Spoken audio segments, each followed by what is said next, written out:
안녕하세요. 걸어가는 길 원동미입니다. 이 공간은 우리 삶 속에 모두가 겪으며 살아가는 소소한 이야기를 때로는 하찮게 느껴지는 시간을 나누고 그 모습이 자신의 멋진 모습임을 알게 되는 공간입니다. 나이기에 해낼 수 있었고 이겨낼 수 있었던 이야기. 그 소중한 이야기로 지금 함께 걸어가며 길을 만들어요. 잠시 후 다시 오겠습니다.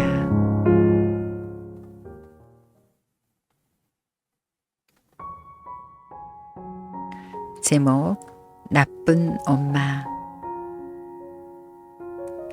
안녕하세요. 세월이 이렇게 흘렀는지 미처 몰랐습니다. 바쁘게 산 것인지 생각 없이 산 것인지 모르나 TV를 보면서 문득 그런 생각이 들었습니다.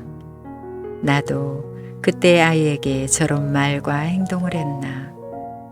저렇게 짜증스럽고 아이에게 화를 냈을까? 하는 생각을 해봅니다. 지금은 고상하고 아무 문제 없으며 TV 속의 사람들처럼 저 사람 때문에 내가 이렇게 된 거라고 무서운 생각을 하며 삽니다. 진짜 내 속마음은 어떤 것이었을까 하는 순간 제 눈에는 눈물이 흘렀습니다. 아이를 키우면서 저는 그 예쁘고 귀여운 아기에게 미소와 사랑이 아닌 엄격함, 눈물, 화난 모습을 보여주었습니다. 제 자신의 몸이 늘 약했기에 걱정하고 불안했던 마음이 제 안에선 죽는다는 생각을 만들어 넣은 것 같습니다. 아기가 한 번 말해서 빨리 하지 않으면 저는 눈물이 났습니다. 그리고 마구마구 소리치며 이렇게 해야지 하고는 무작정 가르치고 야단을 쳤습니다.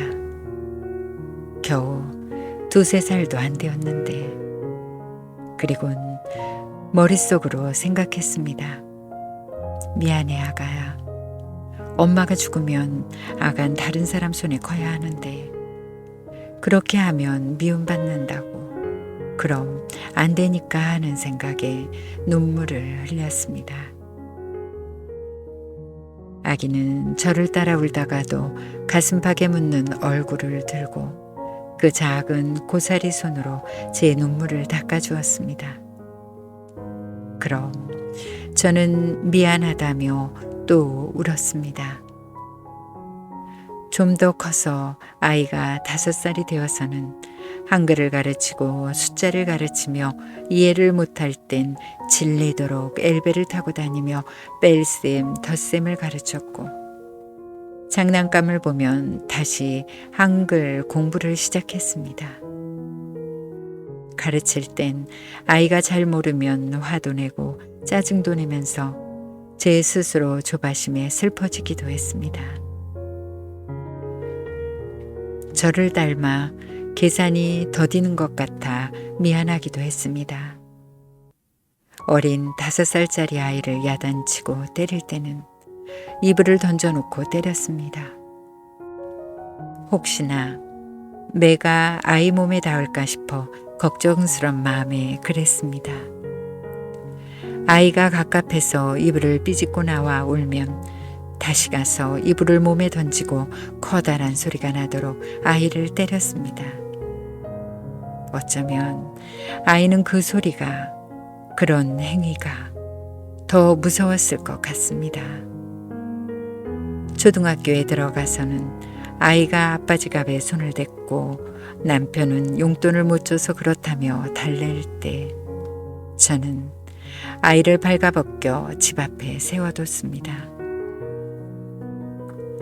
아이가 방학 숙제로 책을 읽어 독후감을 썼는데 담임은 아이가 한글을 잘 못 읽는데 어떻게 책을 읽냐고 말이 안 되는 이야기라고 메모를 독후감과 함께 보냈을 때 확인도 못하고 아이를 밤새 데리고 앉아 소리치고 머리를 쥐어박고 따귀를 때렸습니다. 그때 제 모습은 사람 같지 않았습니다. 사춘기가 되어 아이가 술, 담배를 하고 친구들과 어울려 다닐 땐 마대걸레자루로 엉덩이를 때렸습니다. 아이는 맞다가도 아프다며 제 손목을 잡았습니다. 그리고 너무 가슴 아프게 울며 말했습니다. 제발 때리지만 말아달라고 했습니다. 그 말이 가슴 한켠을 무너뜨렸습니다. 그동안 내가 얼마나 많이 때렸으면. 아이는 보통 사춘기 아이들이 관심 갖는 부분들에도 눈이 뜨였고 이루 말할 수 없을 만큼 삐뚤어져 갔습니다. 아이는 시간이 흐를수록 상상할 수 없는 도덕적으로 해선 안 되는 일들까지 하면서 저와 맞섰습니다. 또 다른 모습에선 아이는 그 일이 사랑이라고 생각했다고 했고 어떤 일은 엄마에게 만난 것, 좋은 것 사주고 싶어 그랬다고 했습니다. 아이는 친구들 사이에서도 궁지에 몰린 듯 했습니다. 착하기만 한 내 아이가 엄마의 삶은 틀렸다고 제게 제 삶에 맞서는 것 같았습니다. 성인이 되어서도 몸에 타투를 하고 귀는 뚫을 수 있는 대로 다 뚫고 다녔습니다. 저는 그 아이를 보면서 제 몸에 불이 붙는 것 같았습니다. 혼자 아이를 키우면서 최선을 다했는데 아이 입장에선 숨이 막히고 답답했나 봅니다. 매일 울며 전 남편을 탓하면서 나처럼 살지 말라며 매일매일 뒤통수만 보면 외워댔던 그 말들이 아이를 낭떠러지에 몰아세운 것이라는 것을 그땐 몰랐습니다. 아이는 제 앞에선 착한 아이로 밖에선 벽을 치고 유리창을 부수며 자신에게 화를 냈습니다. 그 속에서도 자신이 부족하고 형편없음을 느낄 때마다 한없이 작아지고 불안해했고 눈치를 보며 겉으로는 착하고 성실한 아이로 보이려고 노력했습니다. 그런 자신의 모습에 한계를 느꼈을 때 어느 늦가을 아이는 자살 시도를 했습니다. 순간 몸이 굳어버리는 것 같았습니다. 차라리 아이가 나랑 살고 싶지 않다고 할 때 내가 그냥 나갈 걸 그랬나 하는 생각에 제 자신이 두려워졌습니다.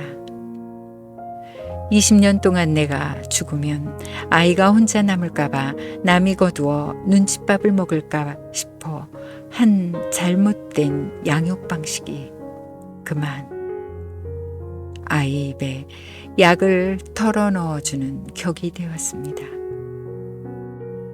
그 잔인함을 25년 동안 모르고 살았습니다. 막연히 아이 앞에 제가 죄인임을 알았지만 이렇게까지 아이를 병들게 한 것은 몰랐습니다. 아마도 신은 제가 너무 완고해 남편을 이용해도 움직이지 않으니 자식을 통해 엄마를 흐트러뜨리기 위해 그렇게 아이를 아프게 한 듯합니다. 그릇된 자신의 생각에 꽉 차서 예쁜 아이를 때리고 묻고 작은 통에 밀어넣으며 겨울엔 내쫓고 여름엔 불때주는 그런 나쁜 엄마를 선한 제 아이의 청춘을 슬픔으로 고통으로 병들게 했나 봅니다.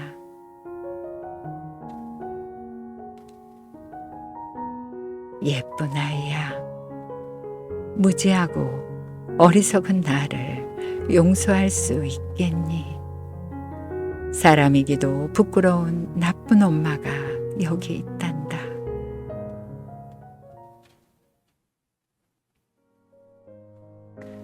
한 마을에 철없는 아들과 늙은 노모가 살았습니다.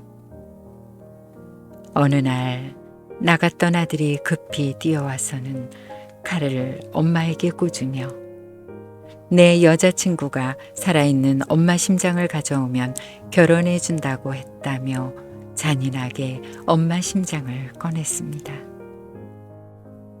아들은 심장을 들고 뛰다가 길바닥에 넘어졌고 심장이 멈췄을까 걱정을 했습니다. 그때 벌떡벌떡 뛰는 심장이 말했습니다. 아들아, 괜찮니? 다치진 않았니? 그 순간 아들은 심장을 안고 울었다고 합니다. 지금까지 함께 해주셔서 감사합니다. 행복한 하루 되세요.